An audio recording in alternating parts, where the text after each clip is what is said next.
Hello everyone, এসে পড়েছি আরেকটা নতুন ভিডিও নিয়ে। তবে এই ভিডিওটা একটু লম্বা হয়েছে, কারণ এই রান্নাবান্না করতে একটু সময় লাগে, আর সেগুলো একটু একটু করে ছোট ছোট স্টেপসগুলো দেখাতেও ভালোই সময় লেগে যায়। আজ একটু রান্নাটা অন্যরকম করলাম। বাঙালি বলতেই আমরা ভাত বলেই চিনি, তবে সব সময় কিন্তু তা নয়, কখনো আমাদের একটু অন্যরকম খেতে ইচ্ছে করে। আজ কিন্তু ভাত বানাইনি, আজ টোটালি অন্যরকম রান্না। অন্যরকম বলতে তেমন কিছু না, জাস্ট একটু বাটার চিকেন আর বাটার নান করব। তো ভাবলাম আজকে একটু নর্থ ইন্ডিয়ান কিছু করি। তো বাস নিয়ে নিয়েছি কিছু চিকেন আর যা যা লাগছে সব, তবে সবটাই দিদি রেডি করে দিয়েছে, আমি রান্না করেছি। আর কাজু আমার কাছে কিছু ছিল, গোয়ার থেকে আনা স্কিন থাকা কাজু। তো কাজুগুলোকে আমি আজকে স্কিন ছুলিয়ে সেখান থেকে রান্না করব। কাজুগুলো কিন্তু খেতে হেভি টেস্টি, তবে যদি আপনারা স্কিন সহ খান প্রচুর তেতো, সেটাকে স্কিন ফেলেই খেতে হয়। হাজব্যান্ডের অফিসিয়াল ট্যুর ছিল গোয়াতে, সেখান থেকে গিয়ে নিয়ে এসেছে। এটা একটা ভালো জিনিস খেতে হয়, আর এটা যদি আমরা তরকারিও করি না, এই কাজুটার টেস্টটা প্রচুর ভালো হয়। তবে চলুন আপনাদের সাথে শেয়ার করলাম আজকে এই রান্নার রেসিপি। এই রান্নার রেসিপি অনেকদিন পরেই আনলাম। তবে চলুন কী কী ইনগ্রিডিয়েন্টস দিয়ে আমি বানিয়েছি সেইটা আপনাকে দেখাই। তেমন কিছু কিন্তু স্পেশাল কিছু নেই, সব বাড়িতে থাকা জিনিস দিয়ে। আর আমার না এরকম করে রান্না করতেই খুব ভালো লাগে।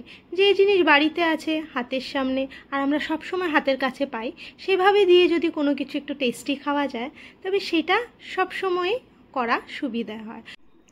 প্রায় মাঝের মধ্যেই এটা সেটা খেতে ইচ্ছে করে। তার জন্য সব সময় যে বাজার দোকানে গিয়ে খাওয়া যাবে বা রেস্টুরেন্টসে খাওয়া যাবে, সেটা তো পসিবল না। কখনো বাড়িতে যদি এইসব জিনিস এইভাবে বানানো যায়, তাহলে তো সব সময় আমরা বাড়িতে করেই খেতে পারি, আর যখনই ইচ্ছে করবে তখনই আমরা করে খেতে পারি। তার জন্য মনে হয় বাড়িতে থাকা জিনিস দিয়ে সিম্পলভাবে যদি এইভাবে আমরা রান্না করে খাই, খুব ভালো হয়। আর এখনকার যুগের বাচ্চারা, ওরা তো অনেক ভ্যারাইটি জানে খাওয়ার। আমাদেরকে আগে আমাদের মারা যা দিত তাই খেয়ে নিতাম, পছন্দ হলেও খেতে হতো, পছন্দ না হলেও খেতে হতো। তবে আজকালের বাচ্চাদের তো অনেক ট্যান্ট্রামস থাকে, এটা খাবো না সেটা খাবো না।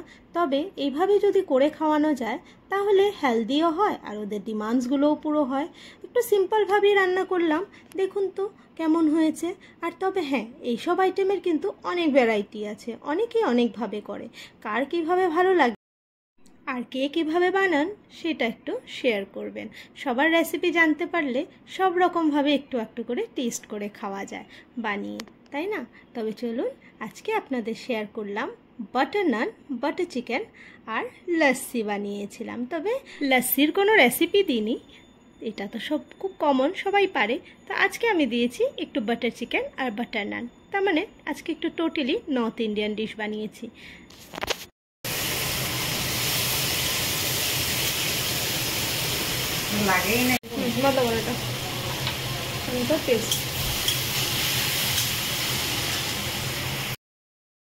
ভিডিওটা কেমন লেগেছে অবশ্যই জানাবেন, আর লাইক কমেন্ট শেয়ার করে দেবেন। তবে ভিডিওটা ভালো লাগলে আমার চ্যানেলটাকে কিন্তু সাবস্ক্রাইব করে দেবেন।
বাটার চিকেনটা বানিয়ে চলে গেছিলাম চান করতে, কারণ ডোটা তো নানের জন্য দিদি মেখে রেখে চলে গেছে।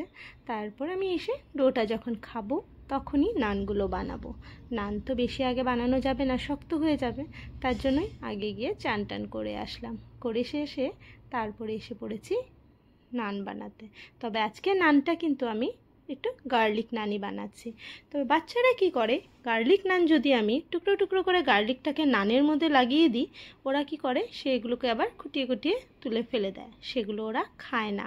তো এটা আমি কি করি, আপনারা করেন কি না জানি না, আমি বাটারের মধ্যে এইভাবে গার্লিক দিয়ে বাটারটাকে গরম করে নিই। তাতে কি হয়, রসুনগুলো ভালো মতো সেদ্ধও হয়ে যায়, এদিকে বাটারের মধ্যে ফ্লেভারটাও চলে আসে। তখন বাটারটা দিয়ে নানটা বানালে খেতে কিন্তু খুব টেস্ট হয়, আর ওই নানের মধ্যে যেটা গার্লিক ফ্লেভার সেটাও চলে আসে।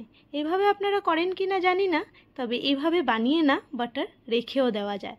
যখন আমরা এই পরোটা টরোটা বানালে যখন আমাদের একটু দরকার পড়ে এই গার্লিক ফ্লেভারের, এই বাটারটাকে ইউজ করা যায়। আমি প্রায় এভাবে একটু বেশি করে বানিয়ে রেখে দিই। তবে সেই দিনও আমি একটু বেশি করে বানিয়ে রেখেছিলাম, কারণ এতগুলো তো বাটারের মধ্যে লাগবে না, যেটুকু থাকবে সেগুলো আবার পরে কোনো সময় এই গার্লিক ব্রেড টেড করলে বা যদি আমরা এমনিও ব্রেড টোস্ট করে খাই, সেখানে বাটারটা দিলে না প্রচণ্ড ভালো ফ্লেভার আসে। আমি কিন্তু এখানে নানটা আটা ময়দা দুটোই ব্যবহার করেছি, পুরোটা আমি ময়দা দিয়ে করিনি। কারণ একটু আটা ময়দা দিলে বুড়ো মানুষরাও খাবে, তো শুধু ময়দার হলে কখনো একটু ছিবড়ে ভাবটা হয়ে যায়, তখন কি হয় খেতে পারে না, বা একটু খেতে খেতে সময় লাগলে নানটা আবার ঠান্ডাও হয়ে যায়, তখন কি হয় এটা আর খাওয়া যায় না। তার জন্য আমি একটু আটা মিক্স করেছি। আর আটা ময়দা দিয়ে করলেও খারাপ হয় না, কিন্তু আপনারা একবার বানিয়ে এভাবে খেয়ে দেখতে পারেন। আমি কিন্তু আটা ময়দা সেম প্রপোর্শনে রেখেছি, 2 কাপ যদি আটা নিয়েছি 2 কাপ ময়দাও নিয়েছি। তবে এইভাবে বানিয়েছিলাম, আর সম্পূর্ণটা কিন্তু দই দিয়ে মাখা হয়েছে। এটাতে আমি কোনো রকম জল ব্যবহার করিনি। ডোটা মাখার সময় যদি জল ব্যবহার করা হয় তখন কিন্তু এটার টেক্সচারটা একটু অন্যরকম হয়ে যায়, যেটা ছোলে ভাটুরের ভাটুরা ভিতরটা যেরকম একটু হয় ফ্লাফি টাইপ, সেটা খালি দই দিয়ে মাখলেই হয়। এভাবে করে আমি বানিয়েছিলাম, আপনাদের দেখিয়ে দিয়েছি। মাঝের মধ্যে এরকম খাবার খেতে খুব ভালো লাগে, সব সময় তো একরকম খাবার খেতে ভালোও লাগে না। আপনারা দেখুন নানগুলো ভালো ফুলেছিল কিন্তু, আর খেতেও কিন্তু খুব ভালো হয়েছে। আপনাদের ভিডিওটা কেমন লেগেছে সেটা কিন্তু কমেন্টের মাধ্যমে জানাবেন। আর আপনাদের শেয়ার করলাম এই ভিডিওটা, আশা করছি ভালোই লাগবে। খুব কমন একটা রেসিপি, তবে আপনাদের সাথে শেয়ার করলাম। আর সাথে তো ছিল লস্যি হওয়াতে এই খাওয়াটাতে 4 চাঁদ লেগে গেছে। বাচ্চারা খেয়ে খুব স্যাটিসফাইড হয়েছে, সাথে ছিল বোনের মেয়ে, ও খেয়ে খুব খুশি হয়েছে। তবে যে কোনো জিনিস খাওয়ার পর যদি পরিবারের লোক খুব খুশি হয় বা স্যাটিসফাইড হয়, সারাদিনের খাটনিটা যেন উসুল হয়ে যায়। তবে আজকের ভিডিও এই পর্যন্তই, আসছি আবার নেক্সট ভিডিও নিয়ে। Till then tata. বুবু কেমন হয়েছে? ভালো। আরচি টেস্ট কেমন হয়েছে? হ্যাঁ, জুবু জুই ভেরি গুড।